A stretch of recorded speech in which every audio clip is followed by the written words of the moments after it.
দেখুন, আমি বারবার বলছি, সেটা হলো কি, गर्व से कहो हम सनातनी हैं।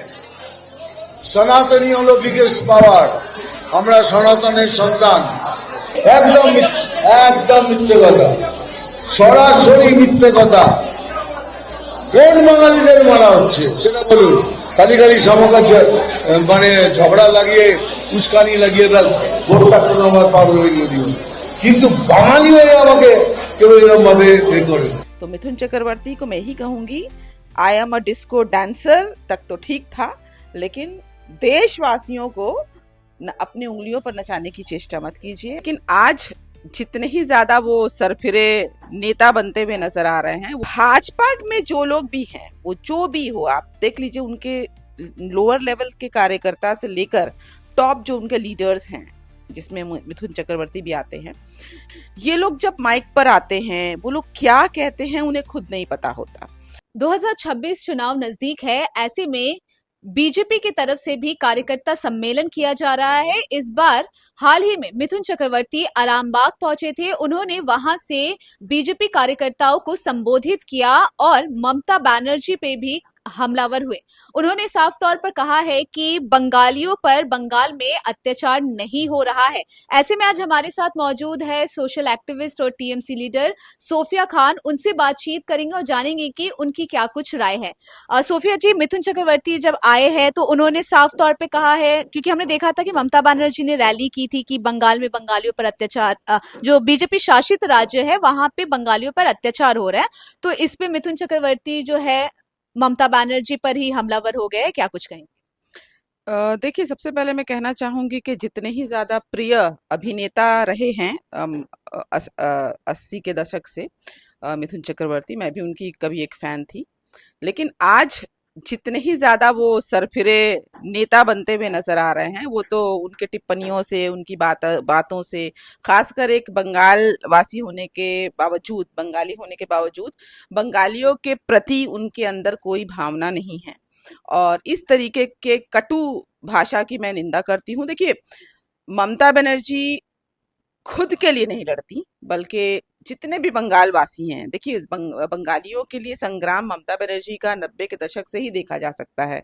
वो सिंगूर हो, वो नंदीग्राम हो, वो वोटर कार्ड को लेकर लड़ाई हो, एपिक कार्ड्स को लेकर जो लड़ाई थी, तो ममता बनर्जी हमेशा ही सदैव उन्होंने लड़ाई की है और बंगालियों के हक के लिए बात करती रही हैं।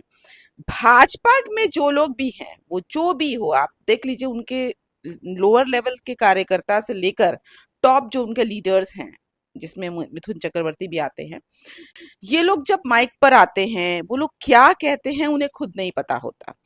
मैं मिथुन चक्रवर्ती जी से मैं यही पूछना चाहूंगी कि अगर बंगालियों पर अत्याचार नहीं हो रहा है, तो आप आकर इसको प्रमाण कर दीजिए कि किस तरीके से अत्याचार नहीं हो रहा है, क्योंकि बंगालियों को तो, बंगला बोलने वाले हर एक नागरिक बांग्लादेशी नहीं होते हैं। बांग्लादेशी बोलकर एक, देखिए, ये तो प्रमाण हुआ है, हमने देखा कि कई क्षेत्रों में हिंदुस्तानी होने के बावजूद भी लोगों ने सिर्फ इसलिए मारा, इसलिए उनको अपमान किया, क्योंकि वो बंगाली में बात कर रहे थे। देखिए, पहले लड़ाई 2014 के बाद हिंदू मुसलमान से शुरू हुई, उसके बाद जाति को लेकर शुरू हुई, दलितों को मारा जाता है, महिला पुरुष को लेकर एक अलग विवाद है, उसके बाद अब भाषा को लेकर लड़ाई शुरू हो गई। आप देख लीजिए, मुंबई में भी वही हो रहा है, मराठी नहीं बोलोगे तो मार दिए जाओगे या मारा जाएगा।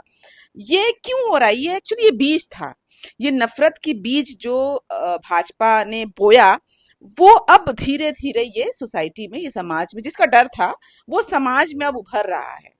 हम अब हिंदू मुसलमान की लड़ाई लड़ते लड़ते अब हम भाषा की लड़ाई लड़ने लगे। कल को चल के हमारे देश में अब अमीर गरीब की लड़ाई होगी।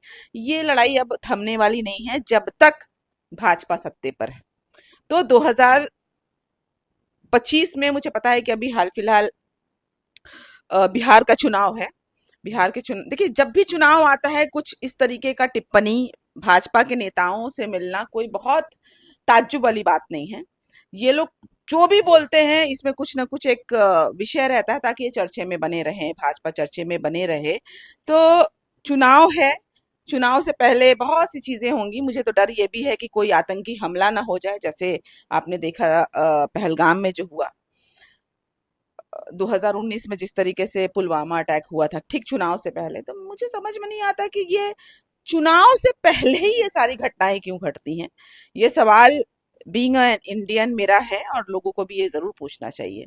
तो मिथुन चक्रवर्ती को मैं ही कहूंगी, I am a disco dancer तक तो ठीक था, लेकिन देशवासियों को अपनी उंगलियों पर नचाने की चेष्टा मत कीजिए। आप अभिनेता हैं और मुझे लगता है कि उसी अभिनेतागिरी में उन्हें रहना चाहिए। नेता बनने के क्वालिटीज के लिए आपको जमीन में उतरना होगा। जैसे ममता बनर्जी जमीनी नेता हैं, उस तरीके से ये मिथुन चक्रवर्ती या उन जैसे कई लोग जो भी हैं, वो लोग जमीनी नेता नहीं हैं। ये लोग को बस लिख के दे दिया जाता है स्क्रिप्ट और उनको बस वो पढ़ना होता है। आरामबाग में जब वो बीजेपी कार्यकर्ताओं को संबोधित कर रहे थे तो उन्होंने कहा है कि पिट कर मत आना, हो सके तो पीट कर, मतलब दूसरे को पीट के आ जाना। तो क्या लगता है कि कहीं ना कहीं दंगा करने की ये साजिश है क्या? देखिए, मैंने अभी कहा चुनाव है, 2026 में बंगाल का चुनाव है। तो बंगाल के चुनाव जब भी 2021 में भी देखा गया था कि किस तरीके से प्रधानमंत्री से लेके उनके जितने भी टॉप लीडर्स हैं वो बंगाल में आना जाना शुरू किया था, इसी तरीके से भड़काऊ भाषण भी देना शुरू किया था। तो अब 2026 के चुनाव से पहले भी ये कुछ इस तरीके के विवादित बयान देना चाहते हैं। इसमें मिथुन चक्रवर्ती हैं या अन्य जो भी हैं। देखिए, अभी तो ये शुरुआत है, अभी तो और 8 महीने तक आप देखिए ये लोग के क्या क्या भाषण सुनने को मिलता है। जहां तक देश में भड़काने की बात है तो भाजपा की ये नीति है। पहले यही मिथुन चक्रवर्ती थे जिनको राज्यसभा हमारी दीदी ममता बनर्जी ने भेजा था। तब ये कहते थे कि ममता बनर्जी मेरी बहन है, मैं जिंदगी भर उनका आभारी रहूंगा। लेकिन कुछ न कुछ विवादों में आने के बाद, मैं इसके बारे में ज्यादा कुछ नहीं कहना चाहती, जितना मुझे पता है कि मिथुन चक्रवर्ती या उनके परिवार वाले जब एक केस इन्वेस्टिगेशन के घेरे में आते हैं, उन पर कुछ दबाव बनता है, तब जाकर वो भाजपा ज्वाइन करते हैं। ये जितनी मुझे जानकारी है। खैर, बहरहाल मैं इसके ऊपर मैं नहीं जाती, वो उनका अपना जाती मामला है। लेकिन भाजपा ये चीजों को करने में एक्सपर्ट है। जिन पर भी केस होता है, जिन पर भी, जैसे हमने देखा शुभेंदु अधिकारी कल को टीएमसी में थे, जब उनके ऊपर शारदा नारदा लगता है, उन पर दबाव बनती है, तब वो दूध में धुलकर, वॉशिंग मशीन में धुलकर टीएमसी से भाजपा में चले जाते हैं। वैसे ही मिथुन चक्रवर्ती की भी मजबूरी है भाजपा करना।